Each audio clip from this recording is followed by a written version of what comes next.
an filɛlibaga cɛ ni muso denmisɛnnin ni mɔgɔkɔrɔba aw minnu tɛ sɛgɛn n'aw tɛ ɲina labanna sanga ni wagati Mali kɔnɔ o ni Mali kɔ kan an ka foli bɛ aw bɛɛ lajɛlen an b'aw fo fɔ aw sigiyɔrɔ ayiwa ni aw ka émission mandi kɛnɛ sigilen n'o ye Top Star ye n'o de fɔ aw ye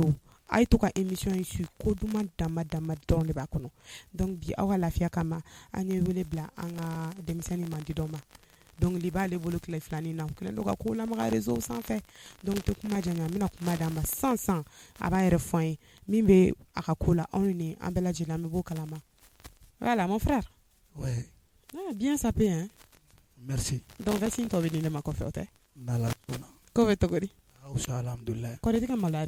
a ye n tɛ ka maloya mais ni an ye Mali kunnafoni c'est la famille donc tranquille ouais d'accord sisan an b'a ɲini i fɛ i k'i yɛrɛ fɔ an ye i tɔgɔ i jamu i sigilen bɛ yɔrɔ min na an ka bɔ i ka ko kalama quoi en fait bon ne tɔgɔ Seyidu n jamu Gueye n bɛ Bulukasunbugu la mɔgɔw bɛ n wele ZP mɔgɔ b'i wele ZP donc o y'i ka artiste tɔgɔ ye nka ayi mais ZP in an m'a faamuya ni a ɲɛfɔ an ye bon ZP in denmisɛnninya tɔgɔ ni fɛnw na a tugura n kɔ nana to ten mɔgɔw nana n dɔn ten n'a ye n yɛrɛ ma se k'a bila d'accord mais Seyidu ko k'ale ye Gueye ye an b'o faamuya dɛ o ye wɔlɔfɔ ye bon n'i y'a mɛn Gueye Gueye ye Sisoko minnu bɔra Mali la ka taa sigi Dakar olu de ye Gueye ye Gueye ye Bula de ye quoi Bula d'accord an ye faamuyaliba sɔrɔ o la sisan nɔ n'i ye kalanw kɛ n'a sɔrɔ i tɛmɛna kalansira dɔw fɛ i bɛ se k'i da don o la a bɛ se ka kɛ tubabukalan ye ou bien hali duguma kalan donc i bɛ se ka dɔɔni fɔ i ka kalanw siraw bon n ye école kɛ nka école danna yɔrɔnin dɔ la o kɔfɛ n taara école de musique dɔ kɛ Tolonso Nelson Mandela kɔfɛ n ye 2 ans ɲɔgɔnna kɛ n b'o papier k'o la a tɔ ye san 1 n'Ala sɔnna a ma donc ZP bɛ ka école kɛ en même temps o tɛ ka foyi ci a ka musique ye mais comment toi tu arrives à faire ces deux ensemble bon école in yɛrɛ ye école de musique de a tɔgɔ Aru de bɛ kalan yen Tolonso d'accord n y'a faamuya voilà merci beaucoup an bɛna continuer n'an ka question ye hali bi voilà ZP ye denmisɛnnin ye wa a bɛ se dɔnkilida la a kan ka di sisan ZP yɛrɛ ka dɔnkiliko nana cogo di e yɛrɛ y'i yɛrɛ sɔrɔ dɔnkili kɔnɔna la cogo di i bɛ se k'o histoire ɲɛfɔ an ye bon musique a nana fɔlɔ ko kunu a bɛ n bolo mɛ n kun kelen tɛ k'a jate ba la denmisɛnninya kulonkɛw bɛ yen u bɛ boliboliw kɛ ɲɔgɔnnaw nɔfɛ fɛn caman an bɛ soboliw ni fɛnw kɛ ni ne ye min ye guitare fɔ la ni n gɛrɛl'o la ni ye dɔnkili da u b'a ɲɛfɔ n ye karisa hali ka dɔnkili da a bɛ taa kuma caman bon et puis ne ba yɛrɛ ye jeli le ye donc e nana dɔnkili sɔrɔ quoi so déjà n nana dɔnkili sɔrɔ an ka so et puis n tonton bɛ yen olu ye album kɛ 2002 ni fɛnw u ka musique tun bɛ lamɛn n nana olu sɔrɔ musique kɔnɔna la ka na to ten fo n yɛrɛ n ye ɲɛsin a ma mais o kɛra wagati la a y'a sɔrɔ i tun bɛ san joli la exactement bon ne dɔnkilida daminɛ k'an to san 16 ninnu 16 ans d'accord san 16 ninnu faamuyali y'i sɔrɔ la o fɛnɛ na mais ZP caman b'a fɔ n'i ye u ɲininka u b'a fɔ ko dɔnkili ka gɛlɛn dɔw fana b'a fɔ k'a ka nɔgɔn e yɛrɛ bolo dɔnkilida in a ko bɛ cogo di diɲɛ fɛn bɛɛ ye dakan ye mɔgɔ ala y'i da min kama i b'o kɛ nka dɔnkilida gɛlɛya ye dɔnkili yɛrɛ moyen de ye sinon n'ala ye dɔnkili da i joli la i b'a da i se tɛ musique ɲɔgɔn dɔrɔgu jugu tɛ ɲɛnɛmaya kɔnɔ gɛlɛya bɛ se ka kɛ moyen dɔw ye tel que i b'a sɔrɔ dɔ bɛ yen a bɛ se dɔnkilida la ou bien fɛn dɔw mais moyen t'a ye hali studio ni fɛnw ka taa reproduire ten yanni k'i yɛrɛ sɔrɔ mɔgɔ k'i lakodɔn i bɛ sɛgɛn dɔɔnin gɛlɛyaw de b'a la sinon n'a a ko nana i yɛrɛ b'a ye i tɛ sɛgɛn a la bilen tagalen ɲɛfɛ d'accord ZP faamuyali sɔrɔ la o kuma fɛnɛ la voilà ZP an filɛlibagaw bɛ yen nɔ olu ne ye commentaire kɛ cogo min na olu presselen don ka voix in goûter dɛ ni wagati in na an bɛ foli bila an filɛlibaga bɛɛ lajɛlen surtout an ka fan caman bɛ yen nɔ Paris Italie an b'u bɛɛ lajɛlen fo donc mɔgɔ tɛ se k'i filɛlibaga sara sɔrɔ n'i y'a ye anw bɛ yan nɔ c'est grâce à vous donc bisous à vous tous donc voilà restez connectés sur Mali Kunnafoni ko bɛ ka nalen dɛ voilà ZP an tɛ duman di an ka faniw ma fɛnnin dɔ fɔ a capella dɔɔni a capella dɔɔni i ye miiri ma ɲi a mi ma ɲi miiri ma ɲi ne mansa Ala ni miiri fɛ fo ne ye dɔlɔ min miiri ma ɲi ne mansa wa ne su bɛ kasi bebe ne ɲɛji bɛ jara ne bɛ ele fɛ ne bɛ ele fɛ n bɛ n kanubagalu bɛɛ fɛ o tɔgɔnin bɛɛ la ZP mani bila ka taa yɔrɔ jan dɛ e sina k'o tigɛ sira la ten mais problème t'a la voilà ZP an bɛ continuer ni an ka question ye hali bi an bɛ don min na ko bi ni yɔrɔnin yɛrɛ la san projet jumɛn de labɛnnen bɛ ZP bolo bientôt musique in bɛna clip kɛ o kɔfɛ n ka morceau ni morceau minnu dilanna ɲɔgɔn fɛ 9 morceau de kun an ye nin kelen bɔ a la k'o bila bon son ninnu n bɛ fɛ k'olu tɔw laban et puis n ka vie yɛrɛ studio dɔrɔn tɛ n ka vie orchestre de an bɛ sufɛ jouer ninnu ni fɛn ninnu caman de kɛ olu bɛ n kun na donc o de b'i bolo d'accord faamuyali sɔrɔla o fana na voilà ZP komi i yɛrɛ ye denmisɛnnin ye i bɛ daminɛ la fɔlɔ i ma taga yɔrɔ jan mais an bɛ wagati min na i ko bi musique yɛrɛ ye gɛlɛya n'a sɔrɔ musique ye gɛlɛya dɔw las'i ma i bɛ se k'i da don o la ka dɔɔni fɔ an ye genre i ka parcours kɔnɔ i ye gɛlɛya minnu sɔrɔ en fait a tɛ se ka fɔ ka ban dɔɔni fɔ an ye i bɛ dɔɔni dɔrɔn fɔ kɛ o b'a ko sankɔrɔta ou bien a tɛ se ka fɔ ka ban n'i y'a mɛn musique dɔrɔn musique yɛrɛ tɛ foyi den kelen ye dɔnkilida ye janfa de senkɔrɔma cɛ de ka ca ale la ma nin kuma in faamuya a wala musique senkɔrɔma cɛ de ka ca ale la i n'a fɔ kuma bɛɛ dɔ de b'i wele k'i encourager karisa min n'i dɛmɛ a bɛ tantɔ finalement a bɛ tila ka b'i kɔrɔ o ko b'a la a ka ca wa studio gɛlɛyaw bɛ yen nka yɔrɔ dɔ la n ye chance sɔrɔ studio ko la parce que n tanti dɔ bɛ yen o ye n wele a ka anniversaire la guitare bɛ n bolo n bɛ guitare fɔ n bɛ dɔnkili da n nana n ye video dɔ k'o bila Facebook de kan Jigi Tunkara de ye o video in lajɛ ka n ka numéro ɲini ka n wele ko karisa ne ye dɛmɛ bɛɛ lajɛlen tɛ se ka kɛ wari ye i b'a sɔrɔ fɛn dɔ bɛ la fɛn dɔ bɛ ne la n'a farala ɲɔgɔn kan a bɛ nafa dɔ ɲa don o la donc ne ko n y'a mɛn a ye rendez-vous di yan an ye ɲɔgɔn sɔrɔ a fɛ yen n nana to ten ka na sigi ni textes bɛ n bolo projet minnu bɛ n bolo n k'a lajɛ ka na n'o y'ale b'o produit ye fɛn caman gɛlɛya caman b'a la don dɔw ne yɛrɛ bɛ taga studio la i b'a sɔrɔ n ɲɔgɔnnaw bɛ yen u bɛ dɔnkiliw da tel que dɔnko book ninnu ni fɛn ninnu an sigilen studio la n taara ni ale min ye wari min tun bɛ n kun n taara ni ale min ye retour tɛ yen o ma nɔgɔn i m'a ye mais n ɲɔgɔnnaw cɛla ni Jigi cɛ ale b'a fɔ n ye de karisa ni min bɛ a ɲɛfɔ n ye nka n ɲɔgɔnnaw cɛla n'u ni Jigi bɛ baara la dɔrɔn n tɛ se ka fɛn fɔ hali ni wari tɛ n kun n bɛ bɔ de k'a fɔ n ko ne bɛ na so Jigi bɛ n ɲininka karisa i bɛ taa n b'a fɔ n ko awɔ n bɛ na so n bɛ tagama dɛ fo a ka bɔ depuis Bankɔni a ye dara ka yɔrɔ la n sen na ka taga fo Bulukasobugu la hakili b'a la n delila ka bana a la yɛrɛ d'accord Jigi an ye faamuyali sɔrɔ o fana na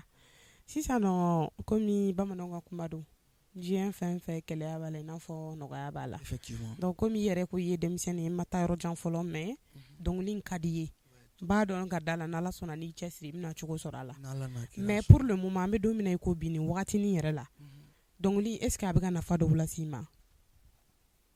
bon ne bɛ se ka fɔ bien sûr a bɛ ka nafa dɔw lase n ma hali k'a da kanu ma dɔrɔn o ye nafaba de tagalen ɲɛfɛ ko tɔw bɛ na n'i y'a ye hali fɛn nafama bɛ na ou bien dɔ bɛ na min bɛna nafa ɲɛ ye o b'a sɔrɔ a tigi kanu de ye ka dan kanu in dɔrɔn ma n bɛ sewa dɔɔni d'accord faamuyali sɔrɔla o fana ko la voilà an bɛna kuma san ZP album ko kan album ko bɛ cogo di walima album tɛ yen i t'i da dɔw la i k'o ɲɛfɔ an ye bon musique ninnu dilanna an tun bɛna kɛ album de directement nka ni jigi tilala ka idew changer a ko n ma ko an ka lajɛ morceau nin na an ka morceau damadɔninw ta o la an k'olu labɔ ka image ɲini o la n'a tɔ tora min ye an bɛ se ka musique dɔw dilan ka fara o kan k'o kɛ album ye an bɛ papier ɲini an ka musique ni fɛnw na album ko a bɛ sen na. D'accord. Donc ni para ma mɛ bɔra la donc o kɔrɔ i yɛrɛ halala son caman fana bɛ yen nɔ tuguni. I bɛna kɛ para ma mɛ kɔfɛ musique 8 ɲɔgɔnna bɛ n bolo. 8 ɲɔgɔnna b'i bolo. I bɛ se ka dɔw titirinin fɔ an ye. Dɔ titiri a y'a to n bolo. Ko bɛ ne diɲɛ mɔgɔ minɛ ne la ko wari tɛ ne fɛ bébé a y'a to n bolo a ye n diɲɛ mɔgɔ to n bolo ne b'a fɛ aw ta to n bolo a ye n diɲɛ mɔgɔ to n bolo ne b'a fɛ baby ale bɛ para mamɛ su. Ayi ko bɛ yen nɔ k'u y'a to i bolo an ka continue donc 8 ɲɔgɔnna bɛ yen nɔ. D'accord c'est projet dɔw fɛnɛ sɛbɛnnen bɛ n bolo bientôt n bɛ n'olu fɛnɛ produit n'Ala sɔnna. D'accord mais i bɛ ka style i ka style yɛrɛ i bɛ se k'i ka style tɔgɔ fɔ an ye parce que style ka ca e yɛrɛ bɛ jumɛn de kɛ exactement. Ne bɛ mandeng de kɛ. Donc e bɛ ka min kɛ sisan o bɛ wele mandeng de. D'accord faamuyali b'a sɔrɔ la o kuma fɛnɛ na sisan nɔ artiste Mali artiste ka ca an m'a fɔ tɔw man di yɛrɛ an bɛna question de poser kun sisan nɔ ZP yɛrɛ dɔnkilidala jumɛn bɛ yen ici au Mali min yɛrɛ b'i inspiré kojugu. Ça c'est pas ko tɔw man di yɛrɛ mais dɔ bɛ yen o b'i inspiré. Dɔnkilidala bɛ yen min bɛ ne la inspiré Mali la yan fo ka se mɔgɔ 2 ɲɔgɔnna ma. N'a tɛ k'i ma basi an bɛ se k'o tɔgɔ dɔn. Bon ne bɛ Kasemari Jabate lamɛn. Bɛɛ y'a sɔn na. Ala ka hinɛ la. N bɛ Mangala Kamara lamɛn n ka inspiration fanba ye ni artiste 2 ye. Donc i b'olu de lamɛn i bɛ se ka dɔnkiliw fɛnɛ na. Bon n bɛ n débrouiller. Donc i ye kelen ka Kasemari tɔgɔ fɔ ka di mɔgɔw ye dɛ. Mangala fɛnɛ ka di mɔgɔw ye mais an bɛna dɔɔni fitinin da Kasemari ta partie fitinin dɔ da sisan micro b'i bolo. Laban jɔrɔ balimalu an ka laban jɔrɔ laban jɔrɔ balimalu jɔn kan ka i laban ko la laban jɔrɔ balimalu an ka laban jɔrɔ sinjimalu jɔn kan ka i laban ko la. Ah non c'était trop bien ayiwa an filɛlibagaw n y'a fɔ a ye cogo min na kuma in tɛ nkalon ye dɛ. ZP kan ka di a bɛ se dɔnkilida la ayiwa aw minnu bɛ yen n'aw bɛ se ka ZP dɛmɛ aw kana hali hésiter un bienfait n'est jamais perdu donc a y'aw sɔgɔlen to an na dɔrɔn émission ma ban dɛ k'o tɔ bɛ ka nalen ZP donc an bɛna tɛmɛ n'an ka kow ye hali bi o tɛ voilà ZP est ce que sisan an bɛ fɛ ka dɔn n'a sɔrɔ i ni artiste dɔw ye featuring kɛ ɲɔgɔn fɛ i bɛ se k'i da don o ko fɛnɛ na. Bon ni artiste dɔ ye dɔnkili da n terikɛ dɔ bɛ yen fɛnɛ a ye musique kanu musique ka d'a ye a bɛ dɔnkili da album b'a bolo Mzak an ye 2 morceaux kɛ ɲɔgɔn fɛ nka son ninnu a y'a k'a ka album de la ma bila fɔlɔ. D'accord ZP faamuyali sɔrɔla o ko fɛnɛ na voilà sisan nɔ ZP ni komi mɔgɔw bɛ ZP ni Abdul Prod ye tout le temps ensemble ZP yɛrɛ ni lien jumɛn de bɛ ZP ni Abdul Prod cɛ en fait est ce que an bɛ se k'o fɛnɛ dɔn n'o tɛ k'i ma basi. Bon Abdul n teri don n ka d'a ye alors que an ka ɲɔgɔn dɔn a tɛ wagati janba bɔ an tun bɛ ɲɔgɔn sɔrɔ n terikɛ dɔ de ka yɔrɔ la sufɛ a bɛ taga baro kɛ sunɔgɔ man d'a ye ne yɛrɛ fɛnɛ ne tɛ da ne bɛ bɔ an bɛ taa te min ye nɔ an bɛ baro ni fɛnw kɛ des fois a bɛ na ni koro a ye an bɛ répétition kɛ même kunun sur an tun bɛ baro la fɛ an bɛ ka répéter a bɛ ka kora fɔ ne bɛ dɔnkili da a bɛ kora fɔ ne bɛ dɔnkili da a nɛmu n ka d'a ye kojugu. D'accord ayiwa ni yɔrɔnin na an b'an sigilen to an bɛ foli bila Abdul Prod ye a bɛ yɔrɔ yɔrɔ donc ka bonsoir à lui voilà ZP an bɛna continuer ni an ka question ye hali bi sisan nɔ ZP an filɛlibaga dɔw de ko ka ni ɲininkali k'i la n'a sɔrɔ k'i furulen don wa walima ni i furulen tɛ mais ni kow fɛnɛ bɛ yen k'i bɛ se k'o fɛnɛ walawala ye micro b'i bolo. Furu Ala ta de don a ka di Ala y'a ka di n ye n ye woro bɔ muso kɔ nka ko tɔw ma ban tɔ bɛɛ bɛ ala ka latigɛ ni a nɔgɔyara ka ban n ye woro tila bon donc sisan n bɛ fɛ ka n cɛsiri mɔgɔ n'i bɛ muso furu kɔni i b'a furu ka n'a bila ka ɲɛsigi ni fɛn dɔw de o fana ye m'o tiɲɛ ye cɛsiriw ni fɛnw kɔnɔna la n'ala y'o bɛɛ nɔgɔya sɔɔni dɔrɔn ok d'accord ayiwa an filɛlibagaw minnu tun cɛsirilen don ZP ko la malheureusement furu ma kɛ fɔlɔ mais ZP quand même il est déjà pris donc an b'an doni jigi o ko la ou bien ZP donc an bɛ dugawu de kɛ ala k'a tɔ bɛɛ lajɛlen nɔgɔya amina yarabi donc Zele a kɛra pardon ZP sisan nɔ e yɛrɛ toi même en tant que artiste i sigilen bɛ yɔrɔ min na sisan e yɛrɛ amina ko ye mun ye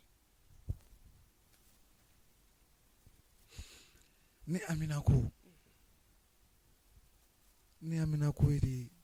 ka dɔn diɲɛ fan 14 bɛɛ fɛ ala b'o nɔgɔya ni ala sɔnna o ni mun fɛnɛ parce que i b'a dɔn des fois ne bɛ n sigi de dɔrɔn ka télé lajɛ ka Wally Seck ninnu ka concert ba ninnu concert baw lajɛ n bɛ Sidi Diop ninnu lajɛ ne yɛrɛ b'a ye n ko ala bɛ ninnu nɔgɔya don jumɛn mais cɛsiri ni baara dɔrɔn de don ni ala sɔnna inchallah amina ko ye bon n bɛ fɛ an mansaw sɛgɛnna trop tiɲɛ don n ala deli fɔlɔ ye ka dimi ne bɔ n ba la o ye amina koba dɔ ye o ye amina koba dɔ ye ka dimi bɔ n ba la d'accord ZP kuma ɲɛna wa ala k'a nɔgɔya yarabi amina an bɛ dugawu de kɛ ko bɛɛ lajɛlen ye dɔɔni dɔɔni ye voilà ZP comme émission bɛna se a kuncɛmayɔrɔ ma question damadamani de tora sisan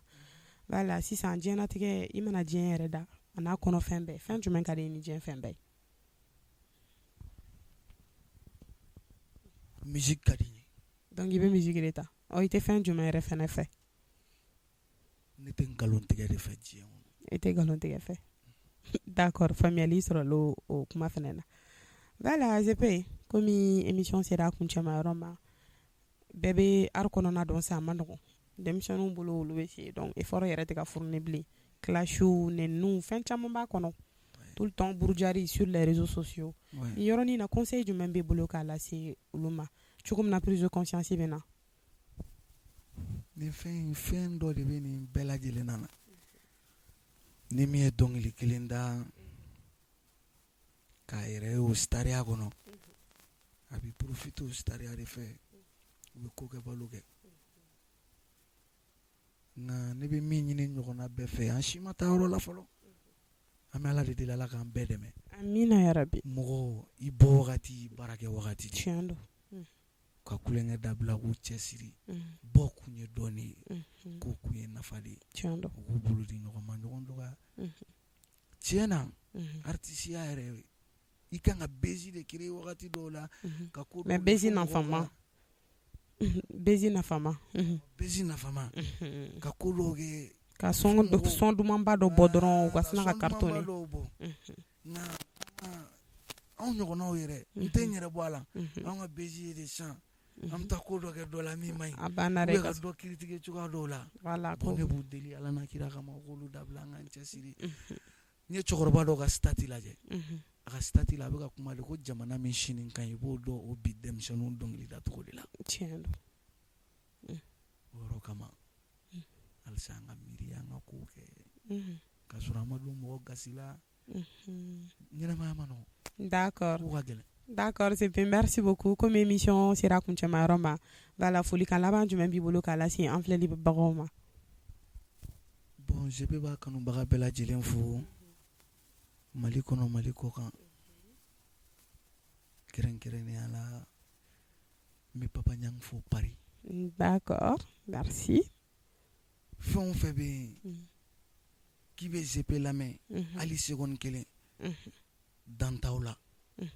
bɛ n kanubaga bɛɛ lajɛlen fo dan tɛ foli min na ZP hali ni plateau in kan bi aw de don sinon ne tɛ foyi ye voilà ZP merci beaucoup ayiwa an filɛlibagaw komi n y'a fɔ a ye cogo min na ani aw ka denmisɛnnin dɔ tun bɛ ɲɔgɔn bolo n'ale ye dɔnkilidalaba ye n'ala sɔnna n b'a dɔn kow bɛ ka nalen mɔgɔ min don a cɛsirilen don aw yɛrɛ y'a fɔ an mɛn donc mɔgɔ fɛn fɛn bɛ se ka dɛmɛ don an ma n'hésitez surtout pas donc ne hakili la nin ko in ma kɛ basi ye k'a n'a dɛsɛra o la dɔrɔn an b'a fɔ aw ye dɔrɔn restez toujours connectés sur malikunnafoni.net ko duman dama dama de bɛ ka nalen merci